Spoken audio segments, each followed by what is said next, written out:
Today news story इश्क में घायल एपिसोड 125। सुहागरात की सेज में बैठी एक मासूम लड़की, जिसकी आंखों में कोई भाव न थे, वो अंदर से टूट सी गई थी। चेहरे पे किया मेकअप और बदन पे सजे गहने उसे खूबसूरत बना रहे थे, पर बावजूद इसके उसके चेहरे पे नाखुशी झलक रही थी। डर से उसका दिल तेजी से धड़क रहा था और आंखों में आंसू भरे हुए थे। उस खामोश कमरे में धड़कता उसका दिल, जिसमें एक और आवाज गूंजी। एक 6 फीट 2 इंच का नौजवान अपने होंठों के बीच सिगार फंसाए कमरे में दाखिल हुआ। होंठों के बीच फंसी सिगार और आंखों में शांत भाव। दूल्हे के लिबास में वो कमाल नजर आ रहा था, पर जिसका खूबसूरत उसका चेहरा उतने ही दहशत से भरा। उसका और क्रीम कलर की शेरवानी और उसमें लगे लाल धब्बे उसे खौफनाक बना रहे हैं, और उस पर उसकी ग्रे आंखें जो बेहद नफरत से उस लड़की को देख रहे थे। उस शख्स की निगाहों को खुद पर महसूस कर वो लड़की ठिठक उठी। आंखों में डर और बदन में कंपन लिए वो अपने बिस्तर से पीछे खिसकी। अगर जुर्रत की एक कदम भी पीछे जाने की तो मुझसे बुरा कोई ना होगा। इतने में उस शख्स ने उस लड़की के बालों को मुट्ठी में भरा और उसके जबड़े को बेहद तेजी से कसा। अपने जबड़े में दर्द महसूस कर वो कराह उठी। ये तो छुअन की शुरुआत है, अभी से ही इन्हें निकलने लगी। उस शख्स ने सरकास्टिक टोन में कहा, निर्भय प्लीज हम तैयार। वो लड़की कह ही रही थी। निर्भय ने खींचकर उसके गाल पे तमाचा जड़ा। उस लड़की का चेहरा बाएं ओर झुक गया। उसने अपने गाल पे हाथ रख लिया। वो हैरत से उसे निर्भय को देखने लगी। मिसेस नालंदा निर्भय खुराना उर्फ नालंदा शुक्ला। निर्भय ने उसके बालों को मुट्ठी में भरा। तुम्हारे मांगने सिंदूर तो मेरे नाम का है, पर तुम्हारे नाम के आगे कभी भी मेरा नाम नहीं होगा। तुम दिन में मेरी बेटी की माँ और रात को बिस्तर पे मेरी बीवी रहोगी। निर्भय ने अपने दांत पीसते हुए कहा और उसे झटक दिया। ऐसी भी क्या खता हुई हमसे? नालंदा ने टूटकर कहा। उसकी आंखों में बेहिसाब आंसू थे। तुम्हारी बहन और तुम्हारा आशिक खतरे से बाहर हैं। निर्भय ने जैसे ही नालंदा के सांसों में सांस आई, हमें माफ करना गर्वित, हम बीच डगर में साथ छोड़ गए। नालंदा बड़बड़ाई। उसके आंखों में निराशा थी। वो पछतावे से भर चुकी थी, पर अब तो उसका हक भी खुद पर न था। निर्भय ने बेहद बेदर्दी से उसके बालों को मुट्ठी में भरा। दर्द से वो कराह उठी। उसकी आंखें भरी हुई थी। वो अपनी भीगी पलकों से निर्भय को देख रही थी, जो किसी बेदर्द की तरह उसे देख रहा था। दूसरी तरफ लखनऊ, इंडिया। एक शख्स अपनी हताश आंखें लिए हवेली में दाखिल हुआ। अर्जुन सर, बदहवास सा आदमी, घुटनों के बल फर्श पर बैठ गया। विराज, एक हैंडसम सा 30 से 35 के करीब का नौजवान, सीढ़ियों से नीचे उतर रहा था। अपने सामने बेबस सा बैठा इंसान को देख वो हैरान था। अर्जुन सर, हाथ जोड़ता हूं आपके आगे। विराज बेबस होकर बोला, बात क्या है? अर्जुन उसके सामने खड़ा हुआ। उसने विराज को कंधे से पकड़ खड़ा किया। अर्जुन सर, सब कुछ तबाह हो गया। मेरा बच्चा और मयूरी दोनों खतरे में है। विराज ने हकलाते हुए कहा। छोड़ दो उस औरत का पीछा विराज, अर्जुन ने कर्कश आवाज में कहा। नहीं छोड़ सकता, जीना छोड़ दूंगा, पर उसे नहीं, विराज ने लगभग रोते हुए कहा। ये मर्द का रूप जिससे कम ही लोग वाकिफ होते हैं। आपके भी तो 2 बच्चे हैं, आप खुद को मेरी जगह रख कर देखिए, विराज ने बेबस होकर कहा। बच्चे? अर्जुन की नजर अपने बच्चों पे गई। वो उससे थोड़ी दूरी पे खड़े थे। क्या चाहिए? अर्जुन ने गहरी सांस लेकर कहा। सिद्धार्थ राणा गिरिवाल मेरे बच्चे को ले गया है। नालंदा गायब है, विराज ने फूलती सांसों से कहा। नालंदा तुम्हें कभी नहीं मिलेगी, पर मैं तुम्हारे बच्चे को ले आऊंगा, अर्जुन ने कर्कश आवाज में कहा। नालंदा क्यों? वो क्यों नहीं मिलेगी? विराज ने सवालिया नजरों से उसे देखा। क्योंकि सालों पहले उसने एक गुनाह किया था। एक गैंगस्टर से इश्क करने का गुनाह, एक शादीशुदा गैंगस्टर से इश्क करने का गुनाह। अब उसके साथ जो भी होगा, उसकी गलत के कारण होगा, अर्जुन ने शांत लहजे में कहा। विराज हैरत से उसे देख रहा था। हन विराज, ये लो, आज भी मैं तुम्हारे इंतजार में हूं। मर्द बनो अक्षत राणा, वो मर्द जो मेरे एक इशारे पे किसी के सर को उसके धड़ से अलग कर दे, अर्जुन ने सख्त लहजे में कहा और उसके हाथ में गन थमाया। मैं मेरी मयूरी नाराज, पर जब तक मैं यूं ही रोता रहूंगा, ये लोग मुझे मेरे परिवार से अलग करने की कोशिश में रहेंगे। विराज की आंखें भी सख्त हो गई। उसने गन पे अपनी पकड़ बनाई और अपने जैकेट को उतार दिया। अर्जुन ने उसका जैकेट थामा। अर्जुन ने किसी को कॉल मिलाया। उसके पीछे अर्जुन खड़ा था। उसकी ढाल बनकर वे दोनों हवेली से बाहर आए। एक गार्ड ने उनके लिए दरवाजा खोला। विराज और अर्जुन दोनों ही कार में बैठे। आज सालों बाद विराज को मयूरी के होंठों के बजाय सिगरेट की तलब महसूस हो रही थी। ये इश्क की आखिरी जंग है। वो खुद तो एक बाप ना बन सके और मुझसे मेरे परिवार को छीनना चाहता है, विराज ने मन में कहा और अपना हाथ अर्जुन की ओर किया। अर्जुन के होंठों के किनारे मुड़ गए। उसने सिगरेट निकाला, उसे जलाकर उसके कस लेकर उसने विराज की ओर बढ़ाया। विराज ने सिगरेट का कस लिया और अर्जुन की ओर पास किया। अर्जुन ने सिगरेट का कस लिया। दूसरी तरफ निर्भय ने खींचकर नालंदा को स्विमिंग पूल में फेंका। बेसहारा नालंदा तैरना न आने के कारण पानी में गिरने ही छटपाने लगी, पर ठीक उसी समय निर्भय ने उसके कलाई को खींचा और उसे कस के अपनी ओर खींचा। भीगी सी नालंदा निर्भय के सख्त सीने से जा टकराई। उसकी भूरी आंखें निर्भय के ग्रे आंखों से का टकराई। उसके नाजुक हाथ निर्भय के गाल पे थे। निर्भय ने उसके कमर को बेदर्दी से मुट्ठी में भरा और दूसरे हाथ से उसके हाथ को पकड़ा। क्या कहा था मैंने? 45 घंटे और तुम मेरी बाहों में। मुझसे घिन आती थी न तुम्हें? अब हर रोज खुद से आएगी, जब मेरे होंठ तुम्हें छुएंगे, तुम्हारा मुझसे मिलेगा, तुम्हारे जर्रे जर्रे में मेरा वजूद होगा। निर्भय ने खौफनाक लहजे में कहा, तुम्हारे ये लब मेरे हैं, सिर्फ मेरे, तुम्हारी ये आंखें सिर्फ मेरे लिए हैं, निर्भय ने दांत पीसते हुए कहा। निर्भय हमें, नालंदा ने कुछ कहना चाहा, शश सुहागरात है, हमारी पति को खुश नहीं करोगी, निर्भय ने दांत पीसते हुए कहा और उसे वॉल से लगाया। नालंदा की पीठ वॉल की नोक से लग छील गई। प्लीज, नालंदा कुछ कहती उससे पहले ही निर्भय ने उसके होंठों को कैद कर लिया अपने होंठों से। लखनऊ के बड़े से हॉस्पिटल के सामने आकार रुकी 30 से 40 कार। उस कार से बाहर आए दो शख्स, जिनमें से एक की आंखों में छिपी चालाकी और दूसरी के आंखों में बसी बदले की आग। वे दोनों शख्स कोई और नहीं, विराज और अर्जुन थे। अर्जुन ने अपने कमर से गन निकाला और सबकी ओर पॉइंट किया। पूरा लखनऊ दहशत में था। जब अर्जुन त्रिवेदी अपने असली रंग में आता है, तब तबाही लाता है। और आज यही तबाही लोगों को अपने आज पास महसूस होती नजर आ रही थी। अर्जुन का खौफनाक लहजा और विराज की शांत आंखें कुछ अनहोनी का इशारा कर रही थी। उन दोनों ने अपने कमर हॉस्पिटल के अंदर रखे। अर्जुन ने अपने गार्ड्स को कुछ इशारा किया। उसके गार्ड्स ने सारे हॉस्पिटल को अपने कंट्रोल में ले लिया। आज सालों बाद त्रिवेदी खानदान के राजा का दहशत शोर कर रहा था। विराज ने जल्दी से अपने कदम आगे लिए और एक ऑफिस के चेंबर में दाखिल हुआ। कौन है? एक खूबसूरत सी औरत गुस्से से चीखी, जो अपने आंखों में चश्मा लगाए किन्हीं फाइलों में गुम थी। विराज ने नेम प्लेट देखा, आरना राणा। उसने फौरन उसके ऊपर गन पॉइंट किया। काका, कौन हो तुम? यूएसए कैसे? आराना थोड़ा घबराई। Call your husband right now, Viraj चीख उठा। आज पहली दफा उसकी आवाज किसी औरत के आगे इतनी तेज थी। उसने आज तक औरत का सम्मान किया था, पर यह हद पार हो चुकी थी। कौन हो तुम? आरना ने एक दफा फिर से दोहराया। विराज की आंखें और लाल हो गई। उसने ट्रिगर दबाया और गोली सीधा आरना के सीने के आर पार। जिंदगी बच गई, और अगर तुम्हारा पति आ गया तो कहना अक्षत राणा आया था, अक्षत ने दांत पीसते हुए कहा और आरना को अधमरा छोड़ वहां से निकल गया। काश सालों पहले विराज ये कदम उठा लेता तो आज दूसरी दफा उसके बच्चे और बीवी की जान को खतरा न होता। बर्दाश्त कर लूंगा उसकी नफरत, पर उसकी गैर मौजूदगी नहीं, विराज ने दांत पीसते हुए कहा और फिर कार में आकर बैठ गया। उसने अपना मोबाइल निकाला और किसी को कॉल मिलाया। दूसरी तरफ से फौरन ही कॉल रिसीव हुआ। मुझे नहीं मालूम तुम दोनों बाप बेटे मुझसे क्या चाहते हो, पर मुझसे लेने के चाह में तुम दोनों अपनों को न गवा दो। मैंने कभी तुम्हारा नाम इस्तेमाल नहीं किया। मैं विराज रहाणे बनकर जी रहा था। मुझे अक्षय राणा बनने पर मजबूर तुम लोगों ने किया। मेरे आदतें माँ पे बेशक गई है, पर रगों में बाप का खून भी दौड़ता है। बचा सकते हो तो बचा लो बड़े भाई अपने बीवी और बच्चे को, विराज ने शांत लहजे में कहा और जोरों से हंस दिया। कुछ देर बाद विराज के सामने एक प्यारा सा बच्चा खड़ा था, अर्थात बेटा। विराज की आंखें नम हो गई। पापा, अर्थात दौड़ते हुए उसकी ओर आया और विराज के पैरों से लिपट गया। पापा, उस पूरे अंकल ने मम्मा को मार दिया, अर्थात रोए जा रहा था। कुछ नहीं, आपकी मम्मा को, विराज ने प्यार से उसके गालों को सहलाया। पापा, सब बहुत बुरे हैं। वह एक अंकल थे जो कह रहे थे वो मेरे दादू हैं, अर्थात ने रोते रोते सब कुछ बताया। शश, शांत हो जाओ बेटू, विराज ने प्यार से उसके आंसुओं को पोंछा। आई लव यू पापा, अर्थात ने कस के विराज को गले से लगाया। विराज और अर्थात दोनों की आंखें सुकून से बंद हो गई। वे दोनों एक दूसरे की पीठ सहला रहे थे। उनसे दूर खड़ा अर्जुन उन्हें मुस्कुराते हुए देख रहा था। दूसरी तरफ बिस्तर पर निढाल पड़ी नालंदा दर्द से तड़प रही थी। उसके आंखों में मौजूद आंसू और बदन पे छपे निशान दर्द भरी रात की गवाही दे रहे थे। उसकी सांसें धीमी चल रही थी और होंठ फटे हुए थे।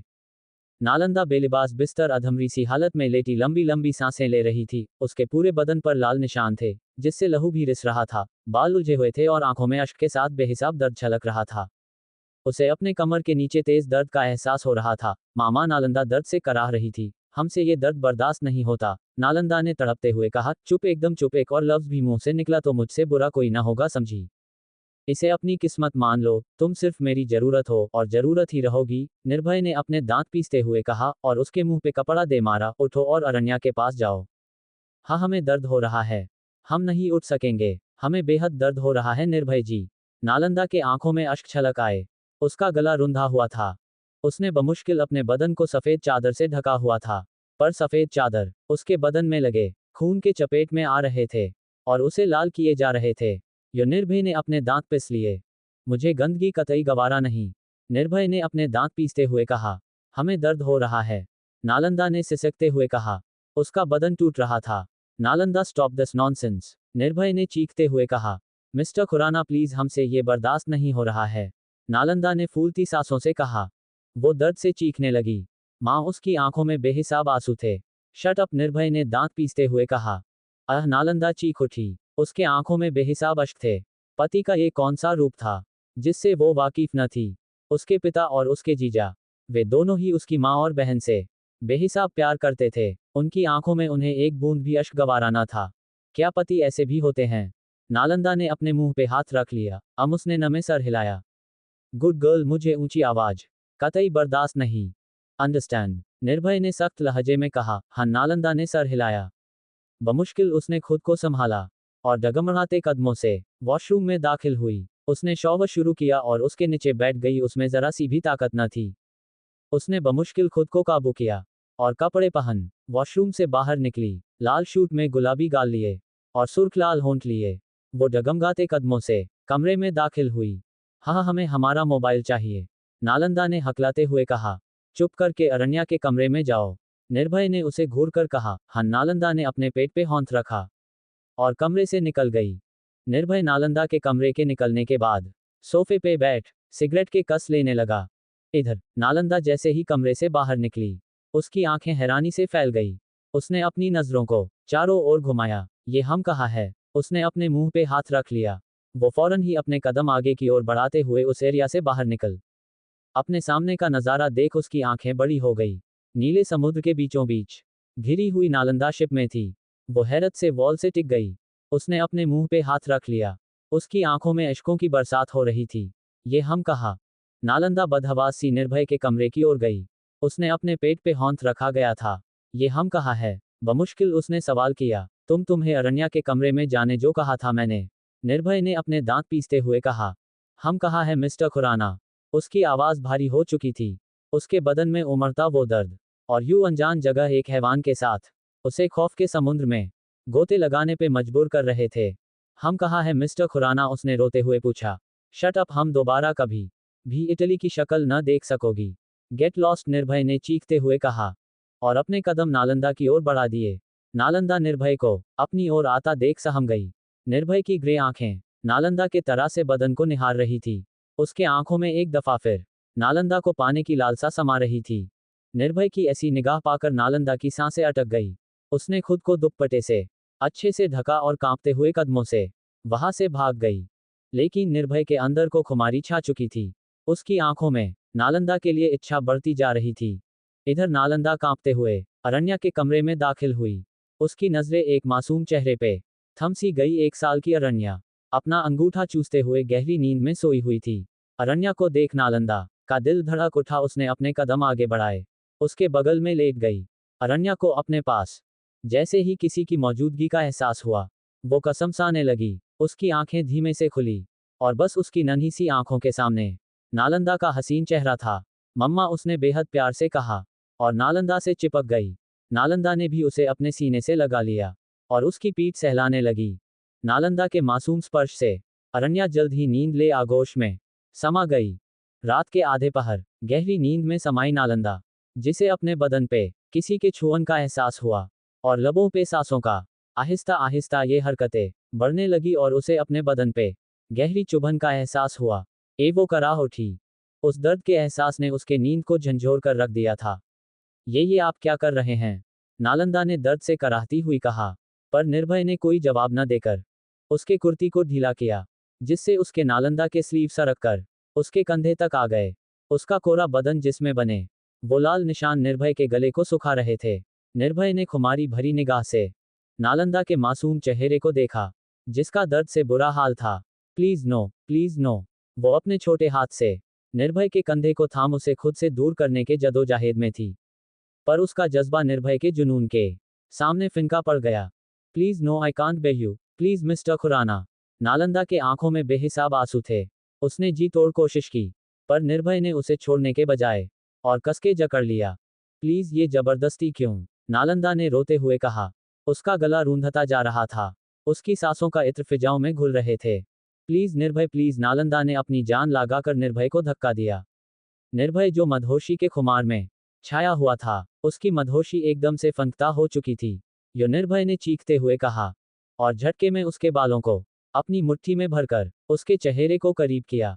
You are mine. निर्भय के लफ्जों में जुनून था। ये कहने के बाद उसने अपने होंठ नालंदा के होंठों पे रखने चाहे, पर उससे पहले ही नालंदा ने उसे दूर धक्का देकर एक जोरदार तमाचा उसके गाल पे जड़ा। नालंदा के हाथ कांप रहे थे।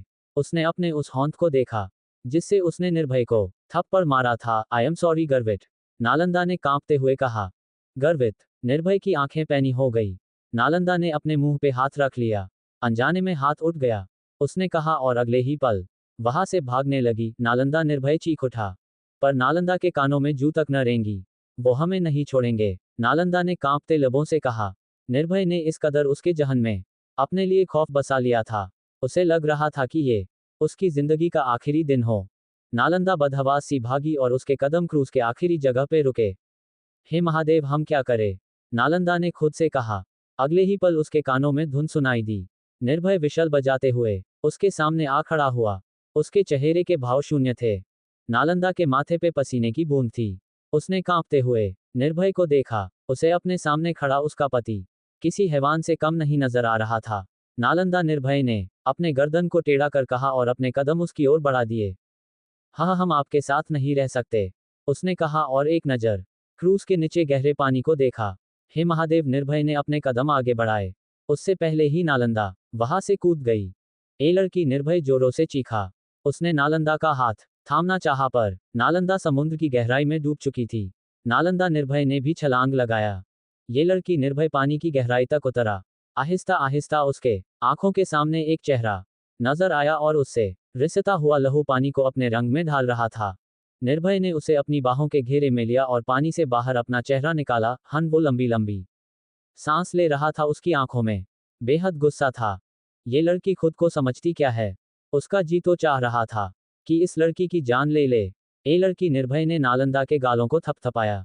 पर नालंदा होश में हो तब न। वो कुछ पलों के लिए निर्भय के जुल्मों सितम से आजाद हो चुकी थी।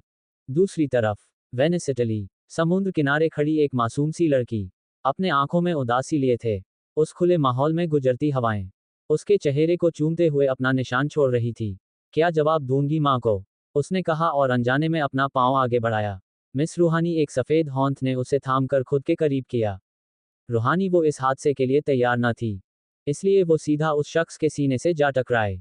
चंदनी रात, एक खूबसूरत हसीना साथ, वो भी दिल के इतने करीब। दिल का बेईमान होना तो लाजमी था। जी, रूहानी ने अपना चेहरा ऊपर किया। उसकी काली आंखें किन्हीं हरी आंखों से जा मिली। रिवर, रूहानी ने हल्के होंठों से कहा। अनायास ही उसके हाथ रिवर के चेहरे पे जा ठहरे। ये जख्म, दर्द नहीं होता क्या, रूहानी ने थोड़ी दूरी बनाकर पूछा। दिल में उठ रहे दर्द के आगे ये दर्द कुछ भी नहीं है, रिवर ने जवाब दिया। उसके दिल का दर्द उसके आंखों से पानी की रंगत लिए छलक रहा था। रूहानी के चेहरे पे दर्द भरी मुस्कान आई। ये इश्क बड़ा सताती है, दिल को घायल कर जाती हैं, आंखों में बसाकर ख्वाब हकीकत की जिंदगी छीन जाती हैं। रूहानी ने मुस्कुराते हुए कहा। प्यार किया है आपने, रिवर ने पूछा। बेहद, रूहानी ने जवाब दिया। अगले ही पल उसका मोबाइल बज उठा। उसने अपने अश्कों को साफ कर स्क्रीन की ओर देखा। उसने न चाहते हुए भी कॉल रिसीव किया। रूहानी, टर्न अराउंड, एक सख्त आवाज उसके कानों में गूंजी। रूहानी जैसे ही पीछे मुड़ी, उसके सामने वो चेहरा था जिसे वो कभी देखना नहीं चाहती थी, पर सालों पहले वो इस दीदार को तड़प रही थी। रूहानी ने अपने कदम आगे लिए और फिर दौड़ते हुए अहम की ओर बढ़ी। आई मिस्ड यू, रूहानी ने कहा और एक लड़के के गले लग गई। अहम थका सा रह गया। निर्णय, निर्भय, उसने रूहानी के लब कांप रहे थे। मैं ढूंढना हूं उसे, तुम फिक्र मत करो, निर्णय ने शांत लहजे में कहा। वो रूहानी की पीठ सहलाने लगा। आज मुझे तुम्हारी सख्त जरूरत है, रूहानी ने कहा। वो अपना दर्द बयां नहीं करना चाहती थी पर हालत ने मजबूर कर दिया। वो नालंदा को ले गया। मैं क्या जवाब दूं मयूरी को, रूहानी ने भरे गले से पूछा। तुम फिक्र मत करो, इस दफाए, हमने कहा। वो अपना हाथ रूहानी के सर पे रखने वाला था, पर निर्णय ने उसके हाथ को बीच में रोक दिया। उसका भाई जिंदा है, निर्णय ने कठोर लहजे में कहा। उनसे थोड़ी दूर खड़े रिवर को उन लोगों के बीच रुकना सही नहीं लगा। उसने अपना रुख मोड़ लिया। दूसरी तरफ हॉस्पिटल में मिस्टर खुराना, पेशेंट को होश आ चुका है, नर्स ने कहा तो निर्भय ने अपने होंठों के बीच फंसी सिगरेट को कोने में फेंका और वार्ड में दाखिल हुआ। नलादा, आगे के लफ्ज उसके जुबान पे ठहर गए। उसकी आंखें छोटी हो गई क्योंकि बिस्तर पे नालंदा मौजूद ही न थी। नालंदा उसने वॉशरूम में देखा, पर नालंदा वहां थी ही नहीं। ये लड़की, उसने अपने दांत पिस लिए। Nalanda, you will gonna pay for that, उसने चिकते हुए कहा। 24 घंटे बाद इधर नालंदा हॉस्पिटल के पीछे वाले रास्ते से भाग रही थी। उसकी हालत बेहद नाजुक थी। उसके होंठ से लहू रिस रहा था, पर उसने उस जख्म को नजरअंदाज किया। महादेव, हम क्या करें, उसे बेहद गर्मी लग रही थी। हम है कहा, उसने अपने आसपास देखा। उसे ये जगह इंडिया नजर आ रही थी। आज एक दफा फिर उसका अतीत लौट आया। उसने अपनी नजरों को चारों ओर घुमाया। लखनऊ, उसने फूलती सांसों से कहा। हाँ, हम लखनऊ में। नालंदा का दिल तेजी से धड़क उठा। हम लखनऊ में कैसे? उसका सर घूमने लगा, उसे यूं लगा जैसे मानो उसकी सांसें थमने को हुई। उसके कानों में दर्द भरे अल्फाज गूंज रहे थे। चली जा नंदू यहाँ से बेहद दूर। तुझे हमारी कसम, कभी दोबारा लौट कर मत आना। ये चंद लफ्ज और नालंदा की माँ ने अपना दम तोड़ दिया। माँ बाबा, नालंदा चीख उठी। उसके आंखों से अश्कों की धारा बहने लगी। हम यूं नहीं हार सकते हैं। उसने बमुश्किल खुद को काबू किया और अपने आंसू साफ किए। उसने अपनी निगाहों को चारों ओर घुमाया। भैया भैया, ये हमें अपने घर पे कॉल करना था। क्या आप हमें फोन दे सकते हैं? नालंदा ने अनजान शख्स से मदद मांगी। उस शख्स ने नालंदा को एक नजरे देखा, जो बिखरी सी हालत में थी। उसने अपना फोन आगे बढ़ाया। शुक्रिया भैया, उसने कांपते हुए कहा, और विराज का नंबर डायल किया। जीजू, पिक अप द कॉल। उसने 2 से 3 बार उसका कॉल ट्राई किया, पर विराज ने कॉल रिसीव नहीं किया। जेनिफर, उसने जेनिफर का नंबर डायल किया। जेनिफर ने कुछ ही समय में कॉल रिसीव किया। आंसू आंसू, हम नंदू बोल रहे हैं, नालंदा ने हकलाते हुए कहा। नंदू? जेनिफर स्तब्ध रह गई। नंदू, कहा है यार तू? कब से तुझे कॉल ट्राई कर रही हूं। जेनिफर के लफ्जों में घबराहट थी। जेनिफर, हमें बचा ले, वो हमें मार डालेगा, नालंदा ने घुनती हुई आवाज में कहा। कौन? नालंदा गर्वित एडमिट है, वो बेहोशी में तुम्हारा नाम पुकार रहा है। जेनिफर ने कहा। हमें माफ कर देना जेनिफर, हमने गर्वित को धोखा दिया। हम उसके लायक नहीं। कह रही थी कि कॉल डिस्कनेक्ट हो गया। Hello hello Nandu, call cut हो चुका था। कॉल कट होने के साथ जेनिफर का दिल भी बैठ चुका था। इधर नालंदा के हाथ कांप रहे थे। थैंक यू भैया। उसने मोबाइल उस शख्स को थमाया और खुद को छिपाने की नाकाम कोशिश में लग गई, क्योंकि उसे निर्णय नजर आया। नालंदा उसी बदहवास हालत में नंगे पांव भाग रही थी। ऐश्वर्या दी के भाई जानवर है, उसने कहा और अपने माथे पे आ रहे पसीने को साफ किया। भैया भैया, उसने ऑटो रुकवाया। हाँ, हमें बड़ी माँ के यहाँ जाना चाहिए।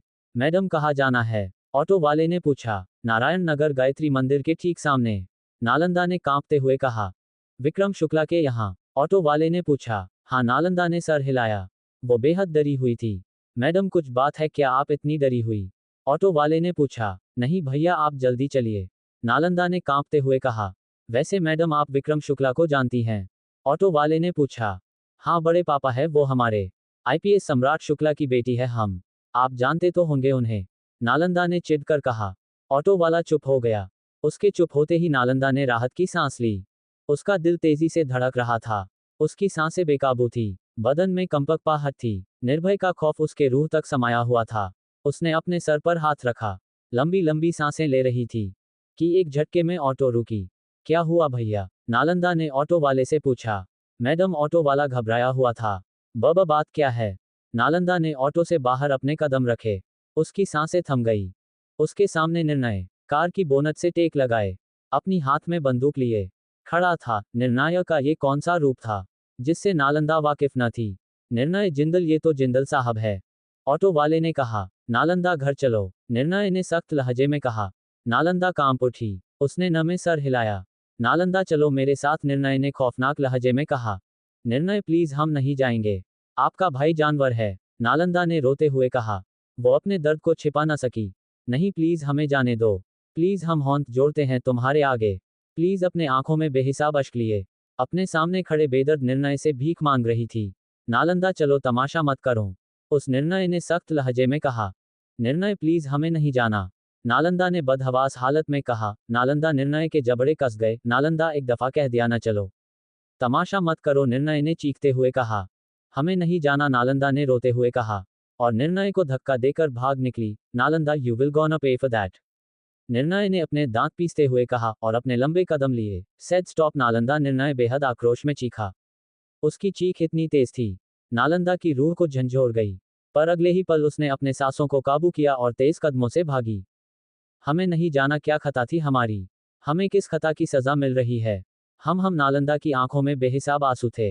वो इन आंसुओं को बहने से रोकना चाहती थी, पर ये उसके बस में नहीं था। दर्द की तेज लहर उसके बदन पे उठ रही थी, और उस दर्द ने उसे तड़पा रखा था।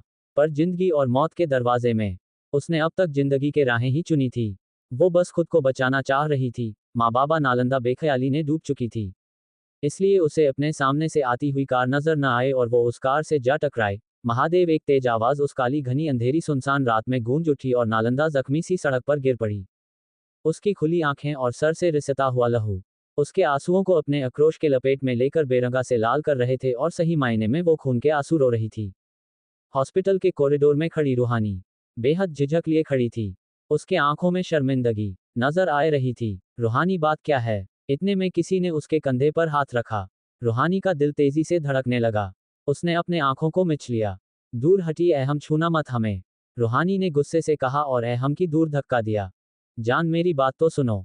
अहम ने अपने कदम उस ओर बढ़ाया, पर रूहानी ने अपने कदम पीछे लिए। कुछ भी नहीं सुनना चाहती मैं, उसने बेहद कठोरता से कहा। वो अपने कदम पीछे ले रही थी।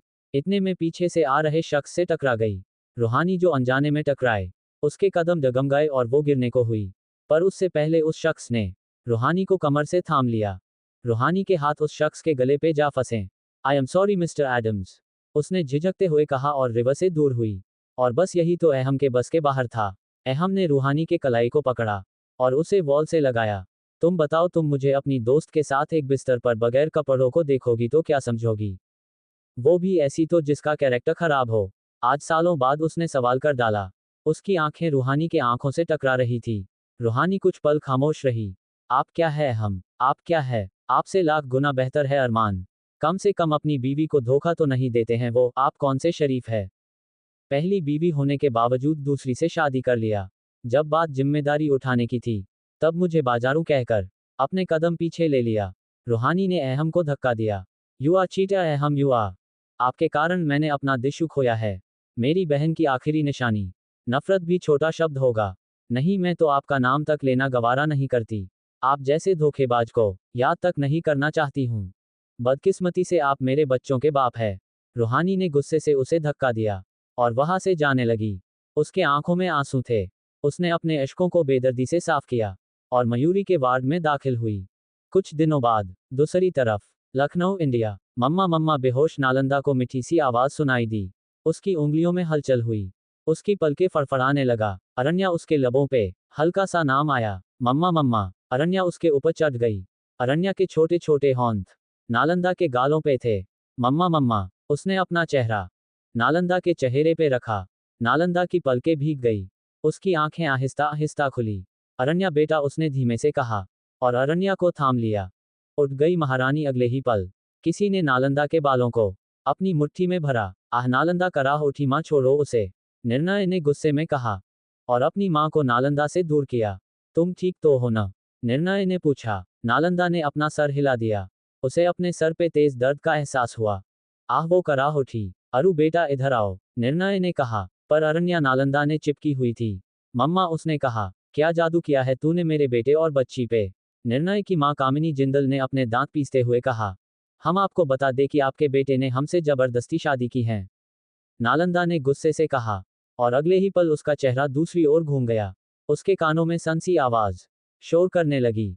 निर्भय, ये क्या हरकत है? निर्णय ने चिकते हुए कहा। क्योंकि निर्भय ने नालंदा को थप्पड़ मारा था। मासी जी से जुबान संभाल कर बात करना, आइंदा से तुम्हारी आवाज ऊंची हुई तो जुबान काट दूंगा। निर्भय ने नालंदा के बालों को मुट्ठी में भरा।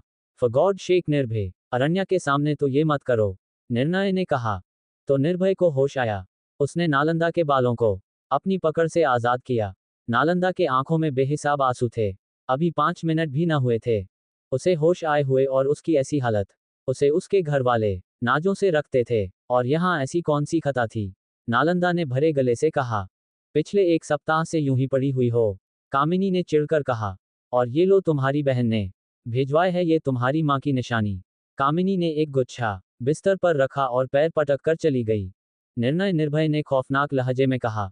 निर्णय ने अरण्या को अपने गोद में उठाया। अरण्या नालंदा के आंखों में बेहिसाब तड़प थी। वो अरण्या से दूर नहीं जाना चाहती थी, लेकिन निर्णय कमरे से जा चुका था। अब नालंदा डर से कांप रही थी।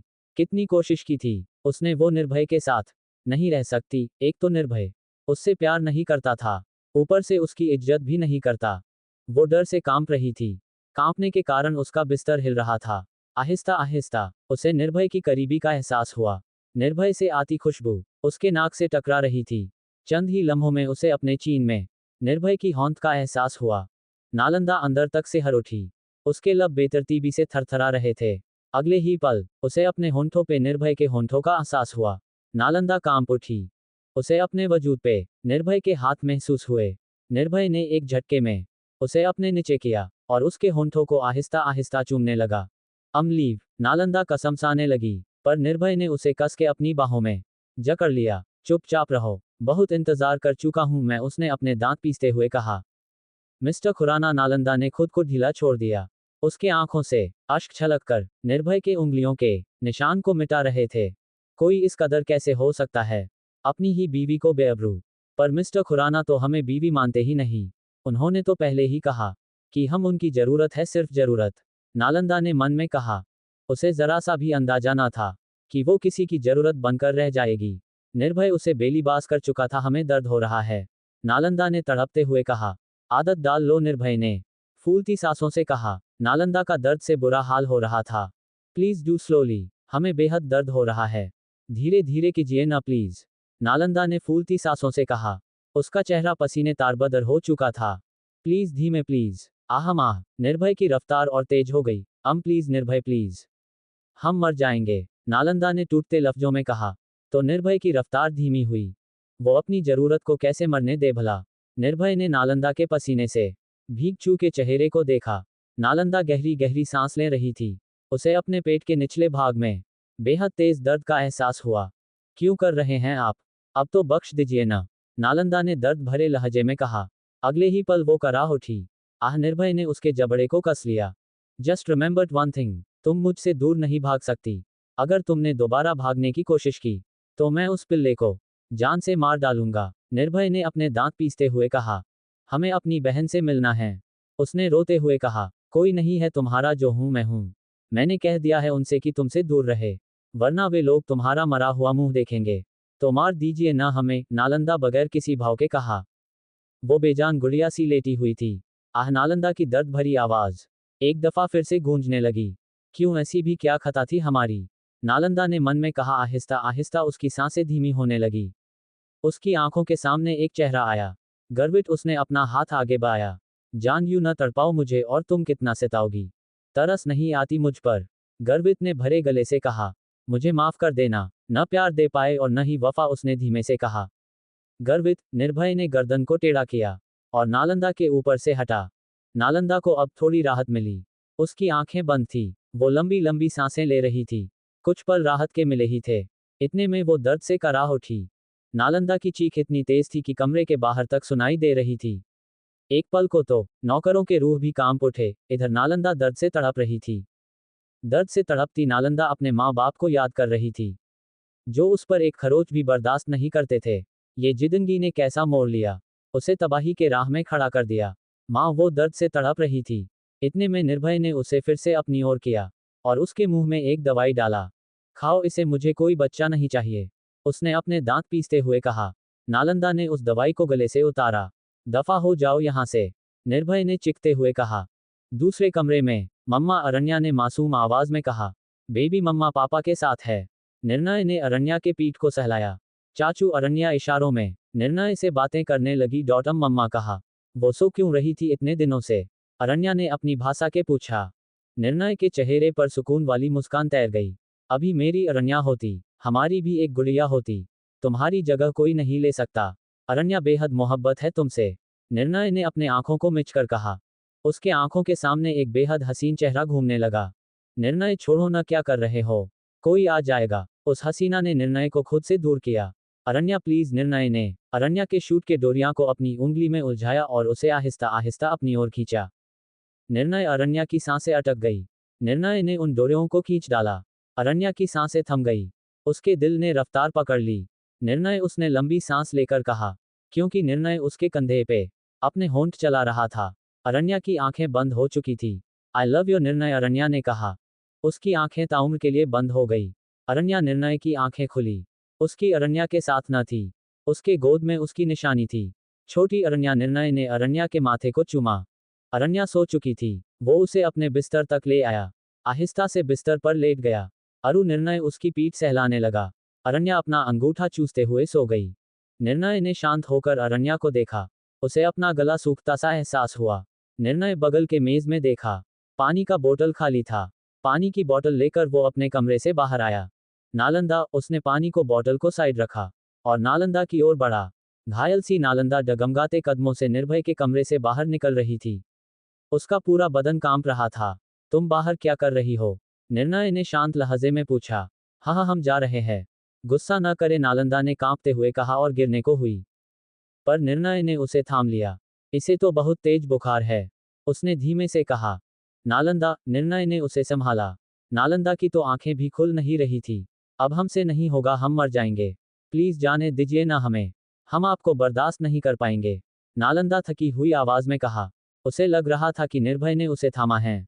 निर्णय को थोड़ा अजीब लगा, पर उसने उसे गोद में उठाया, अपने कमरे में ले आया। नालंदा को बिस्तर पर लिटाने के बाद उसने उसका फेवर चेक किया।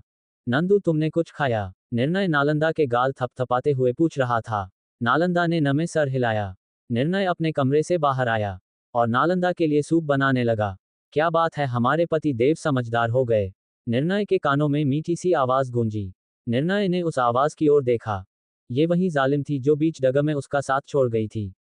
मुझे तुमसे बात नहीं करनी, निर्णय ने बेरुखी से कहा और सूप बनाने में ध्यान देने लगा। मुझसे नाराजगी? कोई और पसंद आ गई तुम्हें? हो जाओ नाराज, मेरा ते कोई है नहीं, तेरे बिन तेनू मिल जाना किसी दा सहारा। अरण्या, निर्णय ने सामने देखते हुए कहा।